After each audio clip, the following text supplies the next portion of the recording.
Hi guys, स्वागत है आपका आज के इस नए वीडियो में।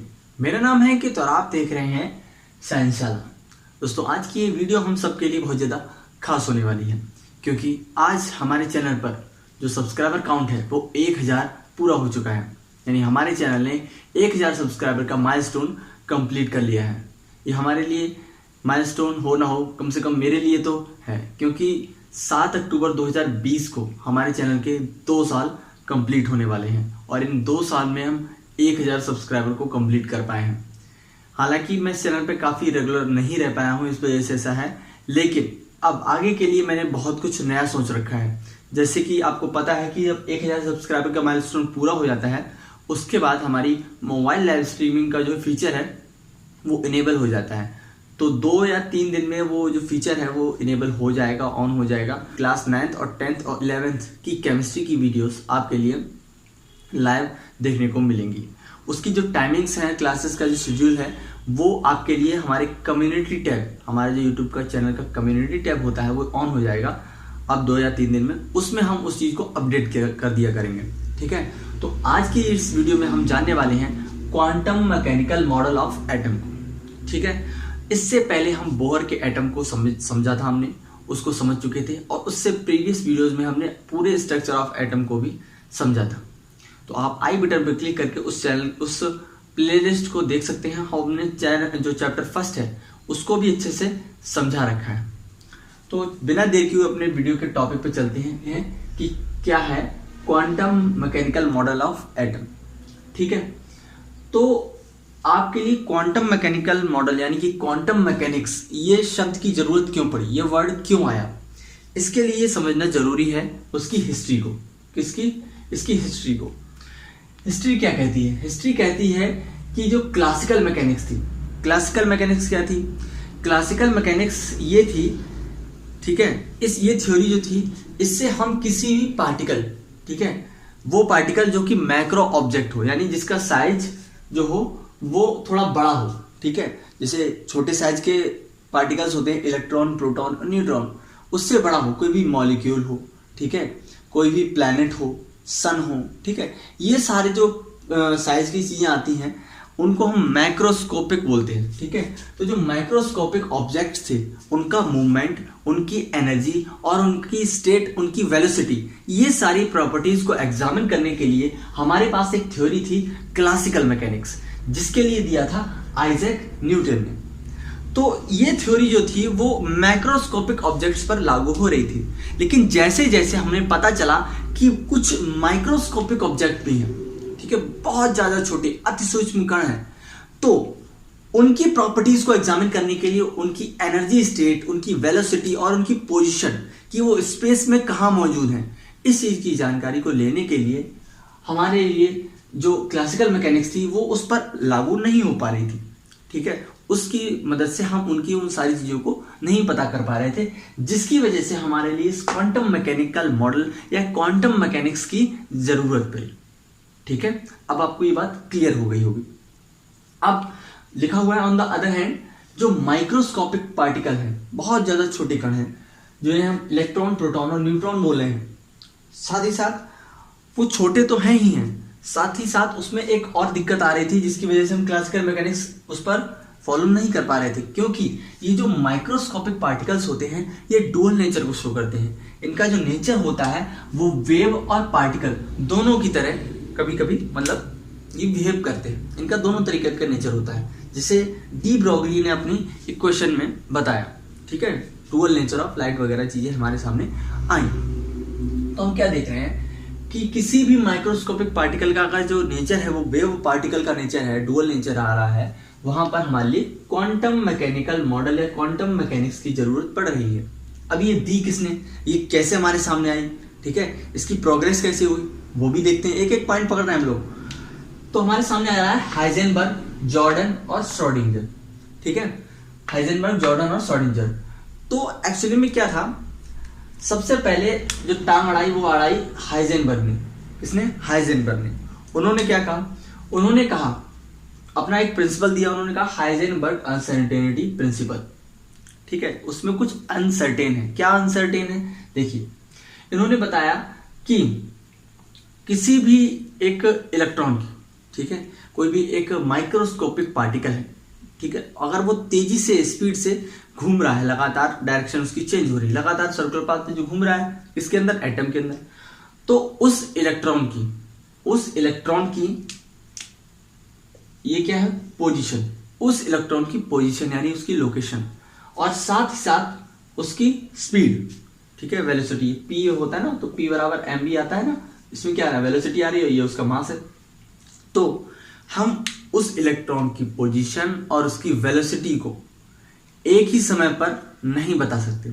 अगर हमें किसी एक इलेक्ट्रॉन की पोजीशन पता हो तो उसकी वेलोसिटी हम पूरी तरीके से एग्जैक्ट पोजीशन नहीं बता सकते, उसकी एग्जैक्ट वेलोसिटी नहीं बता सकते। अगर हमें उसकी वेलोसिटी पता है तो हम उसकी एग्जैक्ट पोजीशन को नहीं बता सकते, ठीक है। कोई एक चीज बता पाएंगे और दूसरी चीज हम एग्जैक्टली नहीं बता पाएंगे। ये है हाइजेनबर्ग का अनसर्टेनिटी प्रिंसिपल। तो इसमें जो शब्द है एग्जैक्ट, उसी एग्जैक्ट शब्द को एक्सपेंड करता है क्वांटम मैकेनिकल मॉडल, ठीक है। तो जब ये हाइजेनबर्ग ने ये बात कह दी तो उसके बाद आया श्रोडिंगर, ठीक है। हालांकि जॉर्डन ने भी थोड़ी कुछ बातें बताई जो कि आपके सिलेबस से थोड़ी रिलेटेड नहीं है, इसलिए मैं उनको कवर नहीं कर रहा। मेन बात आती है श्रोडिंगर की। तो जो सबसे ज्यादा जो योगदान रहा इस क्वांटम मैकेनिकल मॉडल में वो श्रोडिंगर का था। तो उन्होंने क्या किया, उन्होंने उस एग्जैक्ट शब्द को पकड़ा। उन्होंने कहा अच्छा एग्जैक्ट नहीं बता सकते तो हम उसकी कुछ अंदाजा तो लगा सकते हैं, उसकी कुछ प्रोबेबिलिटी तो बता सकते हैं। तो इस प्रोबेबिलिटी जो शब्द है ना, प्रोबेबल, इसका इन्होंने अपनी इस क्वांटम मैकेनिकल मॉडल में अच्छी तरीके से यूज किया है। क्या किया है देखिए, quantum mechanics gives the probability of locating the particles, देख रहे हैं आप लोग, gives the probability of locating the particles of A microscopic system. Microscopic system कौन सा, एटम, एटम के अंदर पार्टिकल।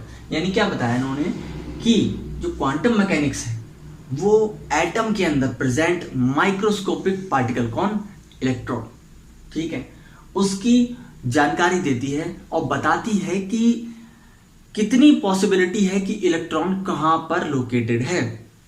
हमें इलेक्ट्रॉन की अगर वेलोसिटी पता हो तो हमें उसकी पोजीशन बताने में दिक्कत आ रही थी, हम उसकी एग्जैक्ट पोजीशन नहीं बता सकते थे।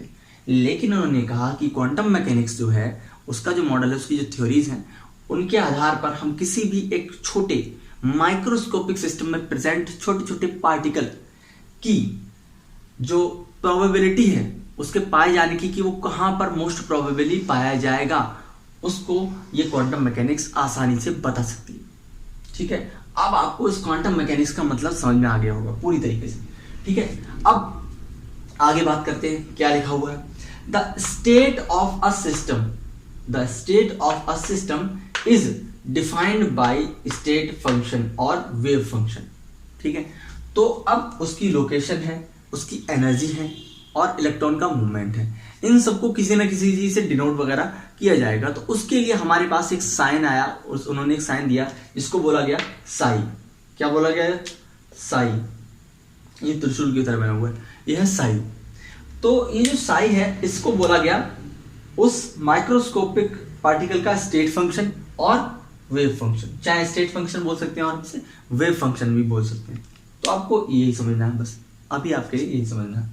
दूसरी चीज, इसे आपके सामने लिखा हुआ है psi is equal to f x1 y1 z1 x2 y2 z2 और ये ब्रैकेट के बाद t।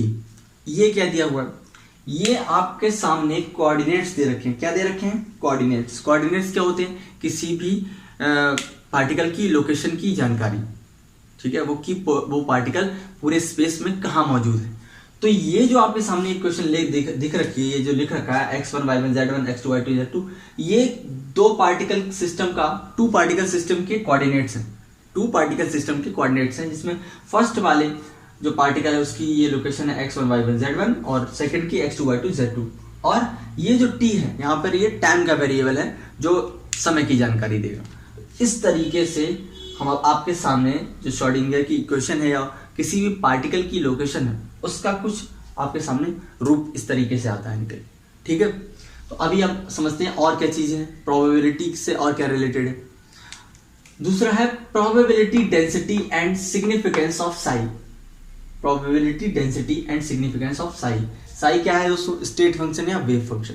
ठीक है, मैं जानता हूँ कि जो श्रोडिंगर इक्वेशन है ये थोड़ी सी समझने में दिक्कत देती है और जो क्वांटम मैकेनिकल मॉडल है बच्चों के ऊपर से चला जाता है, इसलिए मैंने पूरी कोशिश की है कि इस चीज को थ्योरेटिकली समझाऊं और इसका मतलब बताऊं कि एक्चुअली में क्यों एग्जिस्ट करती है। ठीक है, बाकी पढ़ने को तो रटने के लिए तो टीचर लोग लिखा ही देते हैं, कोई दिक्कत वाली बात नहीं, उसमें कोई समस्या नहीं। लेकिन आपको समझना है प्रोबेबिलिटी डेंसिटी, ये क्या चीज है? Probability density. ठीक है, आप सभी जानते हैं कि अगर कहीं पर एक इलेक्ट्रॉन प्रेजेंट है, ठीक है, या हम देखते हैं कि जो शेल्स होती हैं, ठीक है, उनमें क्या है, इलेक्ट्रॉन प्रेजेंट है, तो कहीं कहीं पे जैसे अंदर की ओर जब हम जाते हैं तो इलेक्ट्रॉन की डेंसिटी ज्यादा रहती है और बाहर की तरफ जाते हैं इलेक्ट्रॉन की डेंसिटी कम होती रहती है जनरली। तो हम क्या देख रहे हैं, कुछ ना कुछ इलेक्ट्रॉन की डेंसिटी होती है, इलेक्ट्रॉन का जो चार्ज होता है वो फैला हुआ रहता है, पास में जाते हैं तो इलेक्ट्रॉन का चार्ज ज्यादा होता रहता है, यानी डेंसिटी बढ़ती रहती है। तो डेंसिटी से मतलब ये है कि जहां डेंसिटी ज्यादा होगी इसका मतलब वहां पर इलेक्ट्रॉन के पाए जाने की पॉसिबिलिटी ज्यादा होगी कि हाँ भाई यहाँ पर इलेक्ट्रॉन पाया ही जाएगा।